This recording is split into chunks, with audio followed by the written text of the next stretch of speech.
Barakata Yahweh, Barakata Yahawashi, Bahasham, Baraka Kodash, Barakatum. First and foremost, I want to give all praises, glory, and infinite honors to Yahweh, Bahasham, Yahawashi. Double honors to the apostles and elders of Great Millstone who rule and teach well. And peace and salutations to you sincere Akim out there, pushing this word in truth and sincerity to the four corners of the globe. May you brothers endure until the end. This is the brother Ra'aya with another video, and I'm going to start it off with Revelation chapter 11, verse 8. And their dead bodies shall lie in the street of the great city, which spiritually is called Sodom and Egypt, where also our Lord was crucified.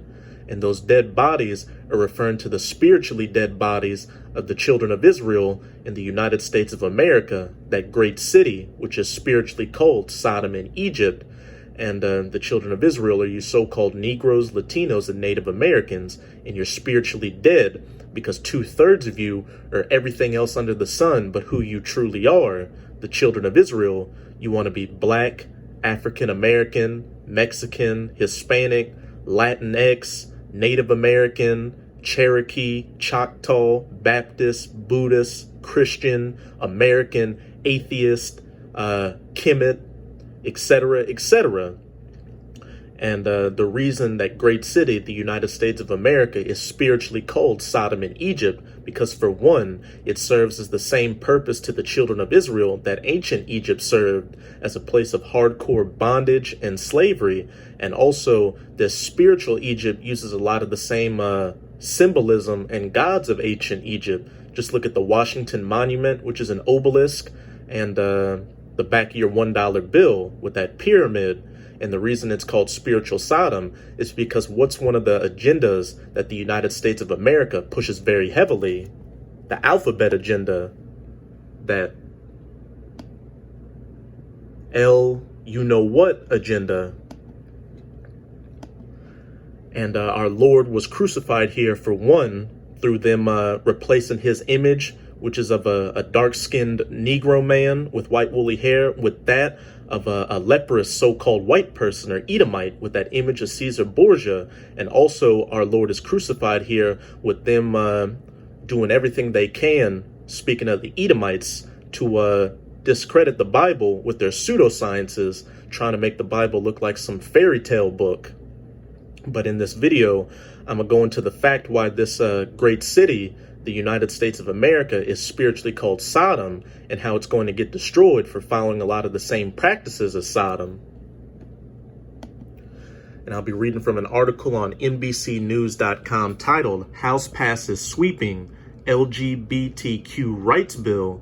The Equality Act faces a tougher battle in the Senate, where 60 votes must be found to bypass a filibuster.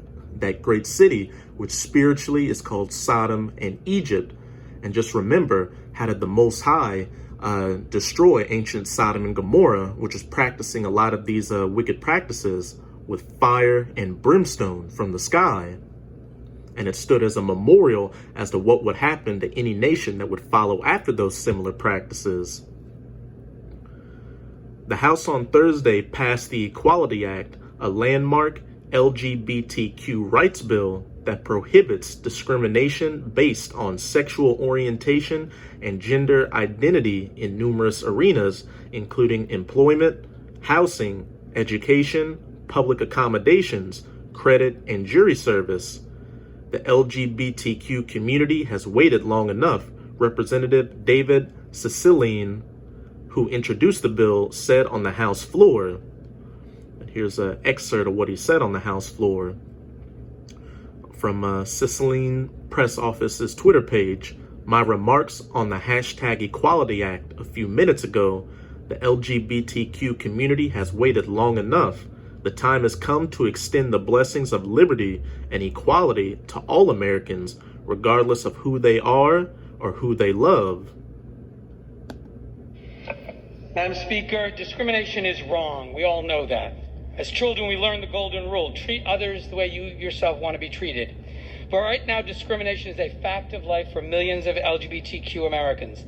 The fact is that in most states, an LGBTQ person is at risk of being denied housing, education, or the right to serve on a jury just because of who they are. That's why we're here today to consider H.R. 5, the Equality Act. The Equality Act does no more and no less than say LGBTQ people deserve the same rights and responsibilities as all other Americans, most fundamentally the right to live lives free of discrimination. It builds on the Civil Rights Act and other existing laws to extend anti-discrimination protections to lesbian, gay, bisexual, and transgender Americans. President Biden has said getting this bill signed into law is one of his top priorities for his first 100 days in office. And I want to thank him and a few other folks for making this bill a priority. Speaker Pelosi, Majority Leader Hoyer, Whip Clyburn, and the co-chairs of the LGBTQ Equality Caucus, Mark Takano, Mark Pocan, Sean Patrick Maloney, Angie Craig, Sharice Davids, Chris Pappas, Mondaire Jones, and Richie Torres. Thank you all for being true champions for our community. Madam Speaker, every American deserves to be treated with respect and dignity. That's what the Equality Act will achieve for the LGBT community by providing protection against discrimination in employment, education, housing, credit, jury service, public accommodations, and federal funding. I'm proud to say this bill has broad support from across the political spectrum, including groups from the U.S. Chamber of Commerce to the ACLU and everyone in between. 83% of Americans support this bill, including 68%, more than 2 out of 3 Republican voters. To my friends on the other side of the aisle, as you consider this bill, I hope you will bear in mind how your vote will be remembered years from now. Will you be remembered in the same breath as all those who fought for equal rights in the past, the Freedom Riders, the suffragettes, the anti-apartheid activists? Or will you be remembered along with those who stood in the way of progress? This vote is personal for me and personal for millions of LGBTQ people and our loved ones. You all have family members, friends, and co-workers who identify as LGBTQ. I want to ask you to ask yourself what this vote means for them and how you will look them in the eye if you vote to uphold the current system that allows them to be discriminated against. The LGBT community has waited long enough. The time has come to extend the blessings of liberty and equality to all Americans, regardless of who they are and who they love. Vote yes, pass the Equality Act today. And with that, Madam Speaker, I yield back. That great city, which spiritually is called Sodom and Egypt, where also our Lord was crucified, and another way 2/3 of you Israelites are spiritually dead in this great city, is a lot of you are a part of this alphabet group, and a lot of you support it. So you're going to take place in the judgment with these heathens in America. This is 1 Corinthians chapter 6. I'm going to start at verse 9. Know ye not that the unrighteous shall not inherit the kingdom of the Most High? Be not deceived, neither fornicators, nor idolaters, nor adulterers, nor effeminate. And let's get that word effeminate in the Strongs.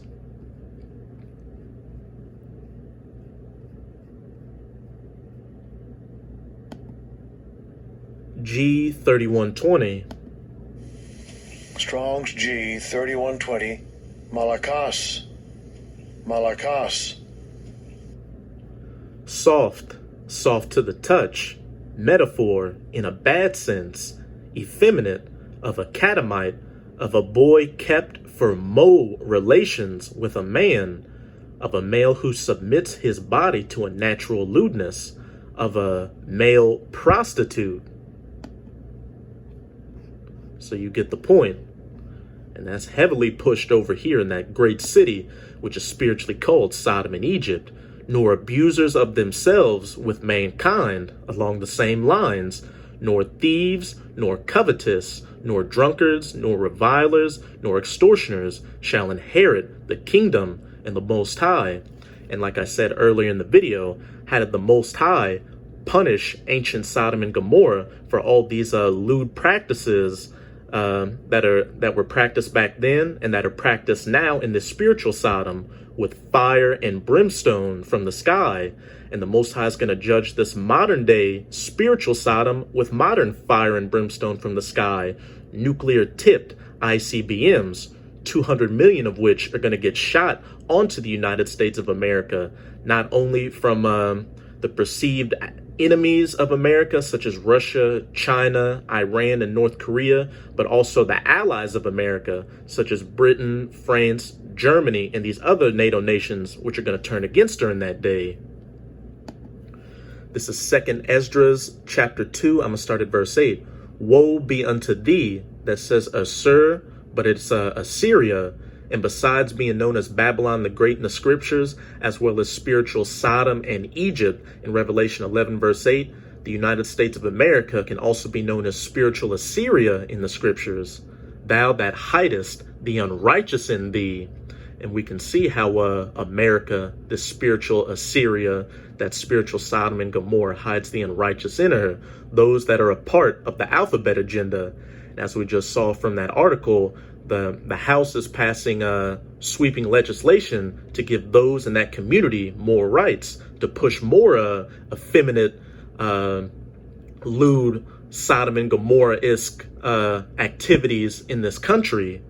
O thou wicked people, remember what I did unto Sodom and Gomorrah, whose land lieth in clods of pitch and heaps of ashes, so pretty much a lifeless, desolate wasteland. Even so also will I do unto them that hear me not, saith the Almighty Lord. And we can clearly see that this spiritual Sodom and Egypt doesn't hear the Lord and just continues in its wickedness. And it's going to keep continuing all the way up until those nuclear missiles hit this place. I'm going to close it out in Isaiah chapter 13, verse 19 to 20. And Babylon, Babylon the Great, the virgin daughter of Babylon, the United States of America. And you can go to Psalms 137 to see that Edom is synonymous with the daughter of Babylon. The glory of kingdoms, the beauty of the Chaldees' excellency, shall be as when the Most High overthrew Sodom and Gomorrah. And again, how did the Most High overthrow ancient Sodom and Gomorrah? With fire and brimstone from the sky. And he's going to overthrow this modern day spiritual Sodom and Gomorrah, this spiritual Egypt, this spiritual Assyria, Babylon the Great, the virgin daughter of Babylon, with modern fire and brimstone from the sky, nuclear-tipped ICBMs. It shall never be inhabited, neither shall it be dwelt in from generation to generation. Neither shall the Arabian pitch tent there, neither shall the shepherds make their fold there. When those 200 million nuclear missiles hit the United States of America, it's going to turn it into the biblical lake of fire from sea to shining sea, and then a desolate, uninhabitable wasteland afterwards that's going to stand as a memorial as to what a wicked kingdom looked like and how not to govern the earth. And we know this isn't talking about ancient Babylon, because you can go look at images of ancient Babylon, or just go over there, which is in modern day Iraq, to clearly see that people are still inhabiting that area. So that's it with this video. And with this video, I hope you sincere Akim are edified. Just keep strong and keep pushing this word. We're almost out of this final wicked captivity of the heathens, chiefly of the Edomites. And as always, I'm going to say Abad Babal, Kwam Yasharala, and until next time, Shalom.